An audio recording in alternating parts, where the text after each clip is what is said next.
Wahai Nuh, aku termasuk orang-orang bersahabat dengan pembunuhan yang dilakukan Qabil, yang menumpahkan darah orang-orang yang berbahagia dan mati syahid dari anak Adam. Apakah menurutmu taubatku masih dapat diterima? Ucap iblis. Assalamualaikum warahmatullahi wabarakatuh. Iblis dikhianati cucunya sendiri, kembali menyembah Allah Subhanahu wa Ta'ala dan mendatangi para nabi dan rasul. Ada sebuah riwayat yang menceritakan tentang taubatnya keturunan iblis yang hidup sejak zaman Nabi Adam alaihissalam hingga Nabi Muhammad sallallahu alaihi wasallam. Dan ia juga kerap mencela cara Nabi berdakwah. Para nabi-nabi terdahulu. Kisah ini berasal dari riwayat Abu Nuaim dan Al-Baihaqi dari Sayyidina Umar bin Khattab radhiyallahu anhu, sebagaimana dikutip dari buku Berbuat Dosa Tapi Masuk Surga karya Muhammad Akom. Sayyidina Umar bin Khattab radhiyallahu anhu mengatakan, ketika kami sedang duduk bersama Rasulullah sallallahu alaihi wasallam di suatu tempat di Gunung Tihamah, tiba-tiba muncul seorang lelaki tua sambil memegang tongkat. Dia kemudian mengucapkan salam kepada Rasulullah sallallahu alaihi wasallam. Kemudian Rasulullah sallallahu alaihi wasallam pun bertanya, "Siapakah engkau?" Dia pun menjawab, "Aku Hammam bin Hashim bin Lukais bin Iblis." Setelah mendengar namanya, kemudian Nabi Muhammad sallallahu alaihi wasallam bertanya lagi, "Engkau dan iblis berjarak hanya 2 keturunan. Berapa lama waktu yang kau lalui di antara 2 cara itu?" Hammam pun menjawab, "Ya Rasulullah, usia dunia ini hampir punah, kecuali tinggal sedikit lagi saja. Pada malam ketika Qabil membunuh Habil, aku masih anak-anak. Meskipun demikian, aku sudah diperbolehkan merusak makanan dan memutuskan hubungan perkawinan." Kemudian Rasulullah Shallallahu Alaihi Wasallam pun bersabda, "Alangkah buruknya perbuatan orang tua yang terkutuk dan anak muda yang diajarinya." Kemudian Hammam pun berkata, "Ya Rasulullah, janganlah engkau sebutkan hal itu lagi, karena sesungguhnya aku sudah bertaubat kepada Allah Subhanahu wa Ta'ala." Hammam pun melanjutkan, "Ya Rasulullah, aku pernah bersama dengan Nabi Nuh alaihissalam di masjidnya dan bersama orang-orang yang beriman dari kaumnya, dan aku juga mencela cara beliau berdakwah kepada kaumnya, sehingga dia pun menangis dan aku juga turut menangis. Aku juga termasuk orang yang menyesal atas perbuatan itu. Aku berlindung kepada Allah Subhanahu wa Ta'ala agar aku tidak termasuk orang-orang yang jahil. Ya Rasulullah, aku juga mengatakan kepada Nabi Nuh alaihissalam, wahai Nuh, aku termasuk orang yang bersahabat dengan pembunuhan yang dilakukan Qabil, yang menumpahkan darah orang yang berbahagia dan mati syahid dari anak Adam. Apakah menurutmu taubatku masih dapat diterima?" Kemudian Nabi Nuh alaihissalam pun menjawab, "Wahai Hammam, berhasratlah terhadap kebaikan dan lakukanlah kebaikan sebelum muncul penyesalan dan kerugian. Sesungguhnya aku telah membaca apa yang diturunkan Allah Subhanahu wa Ta'ala kepadaku, dan tidak ada seorang hamba pun yang bertaubat kepada Allah Subhanahu wa Ta'ala, melainkan Allah Subhanahu wa Ta'ala akan menerima taubatnya. Oleh karena itu, ambil air wudhu dan bersujudlah 2 kali." Hammam pun langsung melangsungkan melaksanakan apa yang telah diperintahkan kepadanya. Ketika ia bersujud, Nabi Nuh alaihissalam pun menyuruh kepadaku, "Angkatlah kepalamu, karena sesungguhnya taubat bagimu sudah turun dari langit." Namun Hammam tetap senantiasa dalam keadaan sujud kepada Allah Subhanahu wa Ta'ala. Hammam pun menceritakan bahwa ia pernah bertemu dengan Nabi Hud alaihissalam dan bersama mereka yang beriman. Kepadanya dia juga mengatakan, sering bertemu Nabi Yakub dan Yusuf alaihissalam di tempat orang-orang awam yang buta huruf. Selain itu, ia bertemu dengan Nabi Ilyas alaihissalam di lembah. Dia juga bertemu dengan Nabi Musa alaihissalam, dan Nabi Musa alaihissalam mengajarkan Taurat kepadanya. Ketika bertemu dengan Nabi Musa berpesan kepada Haman, "Jika engkau sempat bertemu dengan Nabi Isa alaihissalam putra Maryam, sampaikan salamku kepadanya." Kemudian ketika aku bertemu Nabi Isa alaihissalam, aku pun menyampaikan salam Musa alaihissalam kepada Nabi Isa alaihissalam. Nabi Isa alaihissalam pun berpesan kepada Haman, "Jika engkau bertemu dengan Nabi Muhammad sallallahu alaihi wasallam, sampaikan salamku kepadanya." Setelah mendengar perkataan Haman yang bertemu dengan para nabi terdahulu, dengan pesan ucapan salam dari Nabi Isa alaihissalam yang disampaikan Haman, Rasulullah sallallahu alaihi wasallam kemudian memandang ke arah yang jauh. Kemudian Rasulullah pun menangis dan berkata, "Salam atas Nabi Isa alaihissalam selagi dunia masih ada, dan salam atasnya, wahai Haman. Di atas amanah yang telah engkau sampaikan kepadaku." Kemudian Haman pun berkata, "Wahai Rasulullah, lakukanlah sebagaimana yang pernah dilakukan oleh Nabi Musa alaihissalam kepadaku, yang beliau mengajarkan aku kitab Taurat." Kemudian Rasulullah sallallahu alaihi wasallam pun membacakan kepadanya surat Al-Waqi'ah, surat Al-Mursalat, surat An-Naba, surat At-Takwir, surat Al-Ikhlas, Al-Falaq, dan surat An-Nas. Sayyidina Umar bin Khattab radhiyallahu anhu berkata bahwa ia tidak tahu apakah Haman keturunan iblis yang bertobat itu masih hidup atau sudah meninggal dunia, karena ketika ucapan terakhir dari Rasulullah SAW kepada Haman adalah menanyakan apa yang ia butuhkan setelah itu, Rasulullah pun berbicara apa-apa lagi sampai mereka berpisah.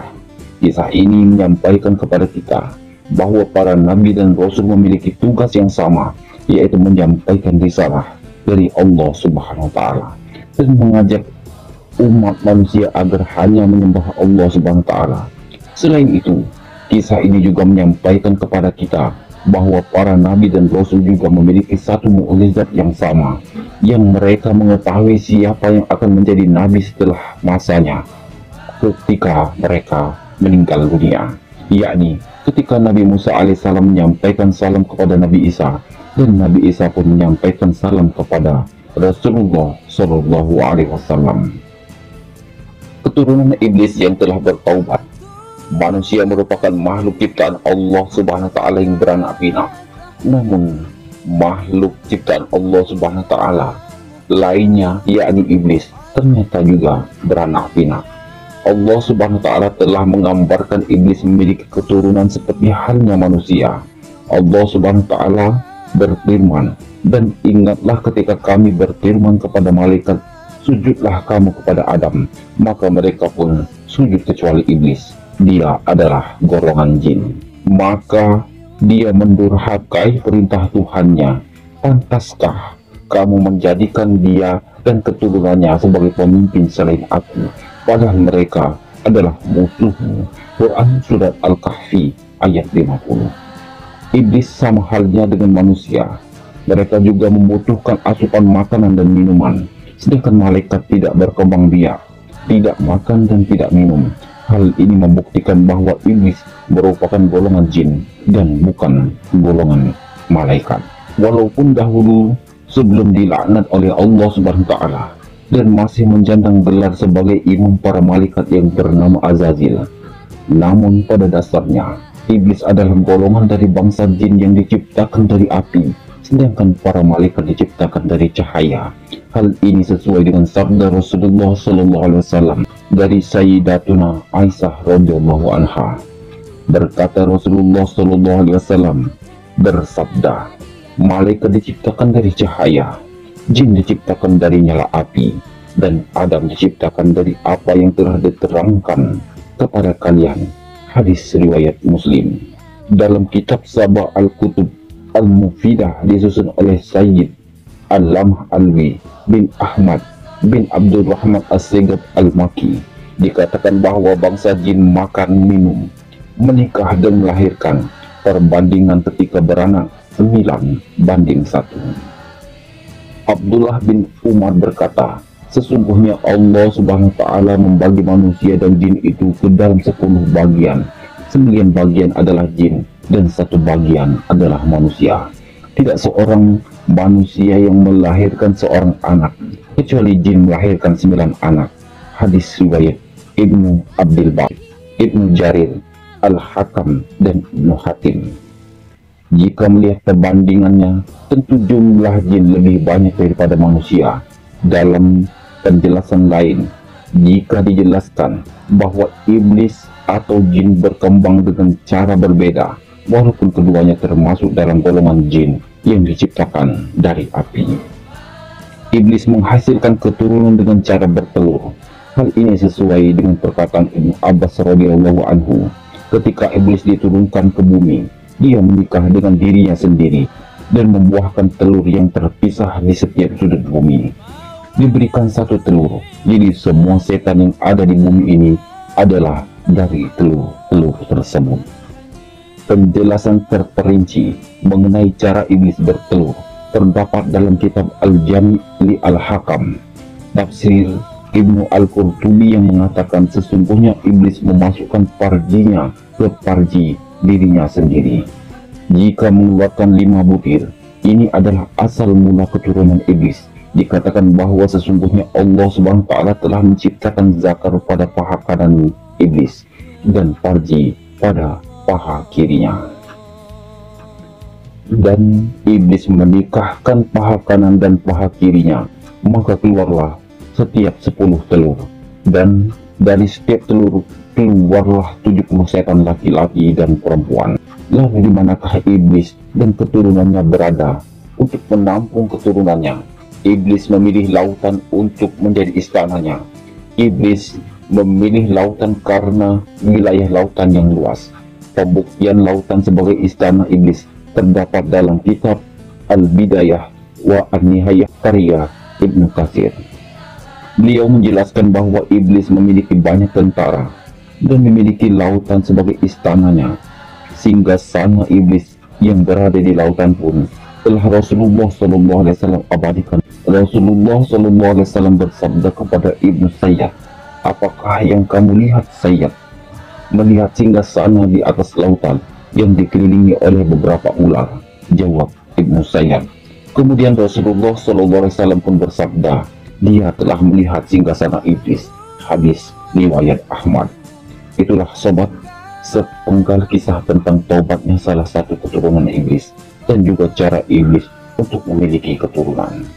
Sobat seiman, dalam kisah yang baru saja kita bahas, kita sudah mengetahui bahwa Hammah bin Hashim bin Lukas bin Iblis adalah salah satu dari anak cucu keturunan iblis yang bertaubat, dan taubatnya pun diterima oleh Allah Subhanahu wa Ta'ala melalui perantara Nabi Nuh alaihissalam, sehingga Hammah bin Iblis pun menjadi hamba Allah yang taat.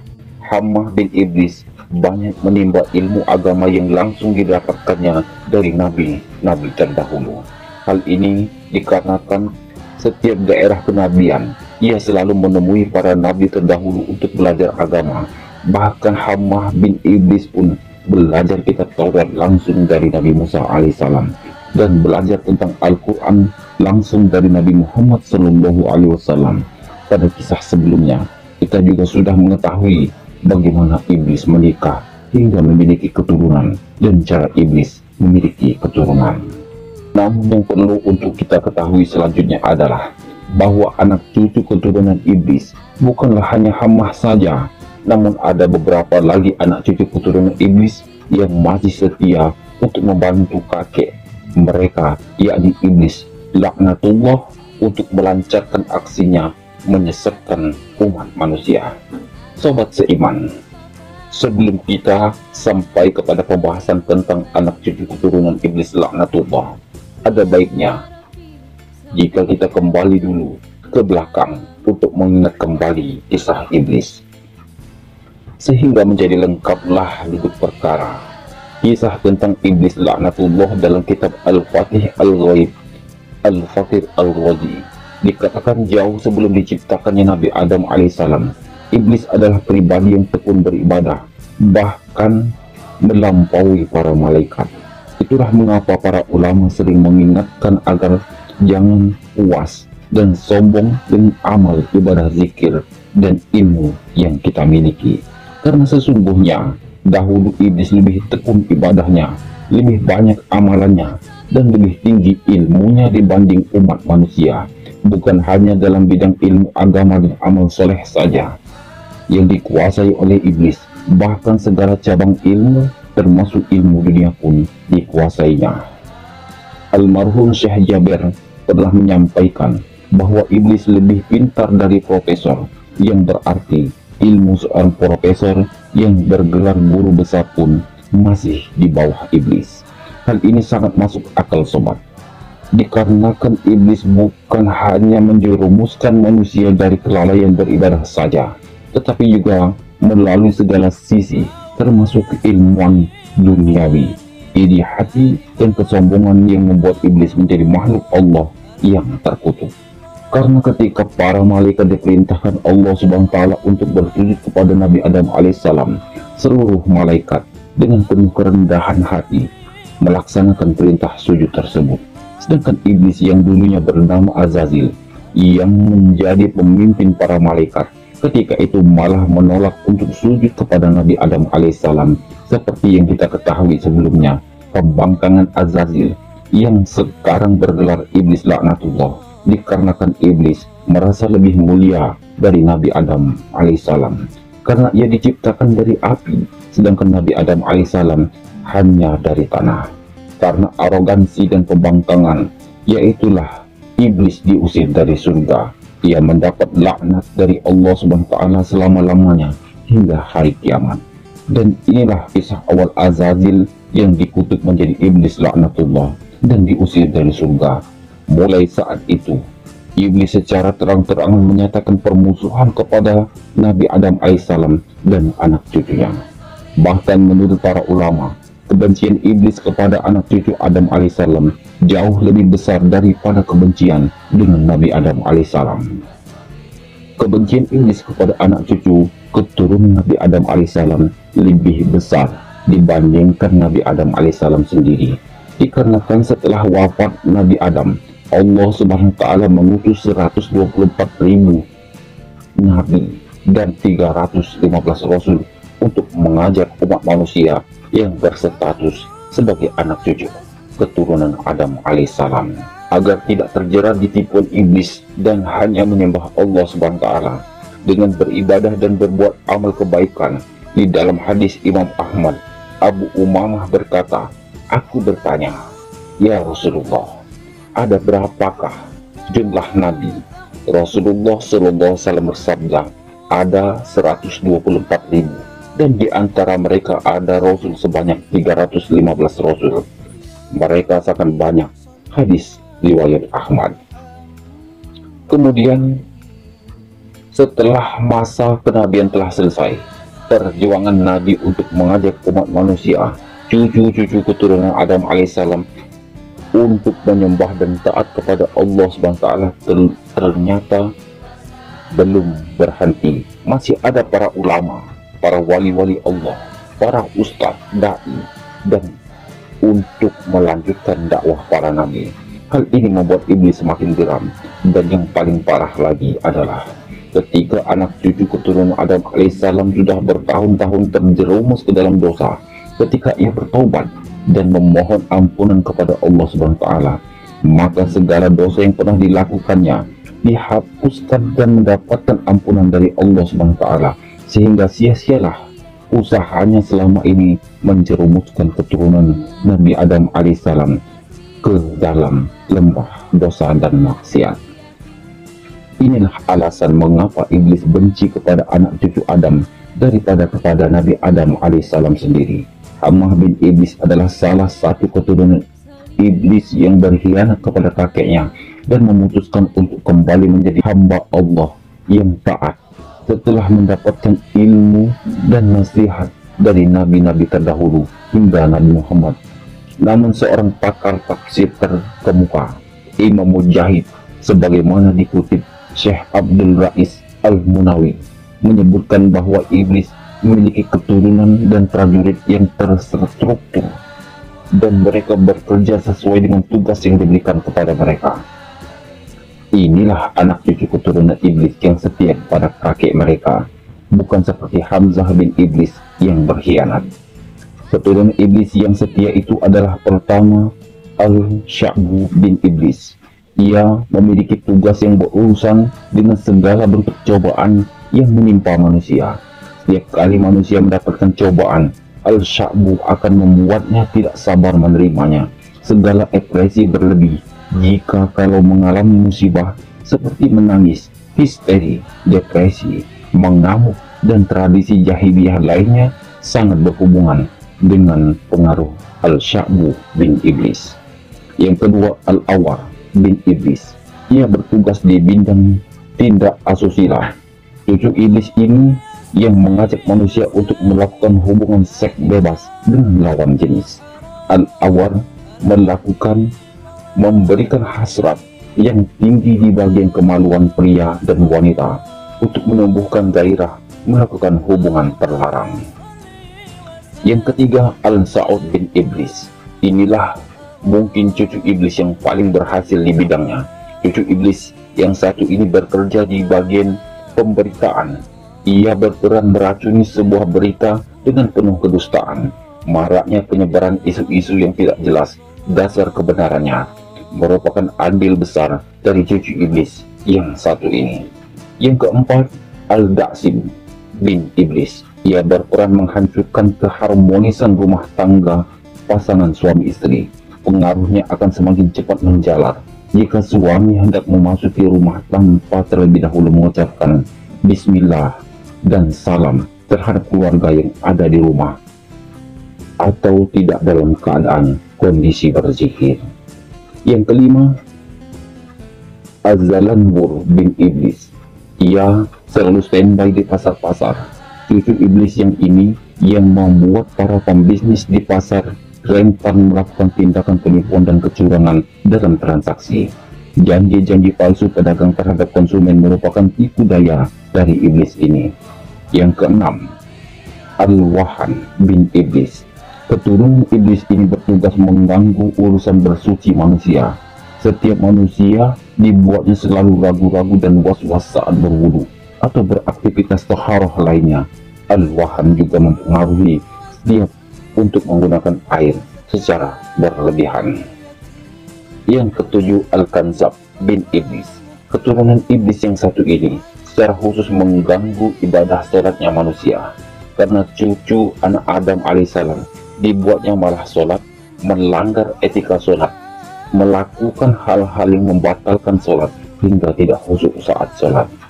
Nama-nama iblis beserta tugas mereka ini tertulis dalam kitab Faid Al-Qadir karya Syekh Abdullah Raib Al-Manawi. Nah sobat, pastinya kita bertanya-tanya, lantas sebelum bertaubat dan bertemu dengan Nabi Nuh alaihissalam dan para nabi lainnya, apakah tugas dari Hammah bin Iblis? Hammah pernah mengatakan langsung kepada Rasulullah SAW bahwa pada malam ketika belum membunuh Habil, masih anak-anak, meskipun demikian dia sudah diperbolehkan merusak makanan dan memutuskan hubungan perkawinan. Dan inilah dulunya tugas dari Hammah bin Iblis yang diberikan oleh kakeknya, yakni Iblis laknatullah. Wallahu a'lam bishawab. Dan itulah sobat, sedikit kisah kali ini. Kurang lebihnya saya mohon maaf, dan sampai jumpa lagi di cerita berikutnya ya sobat. Sekian dari Majelis Asy'arif. Wassalamualaikum warahmatullahi wabarakatuh.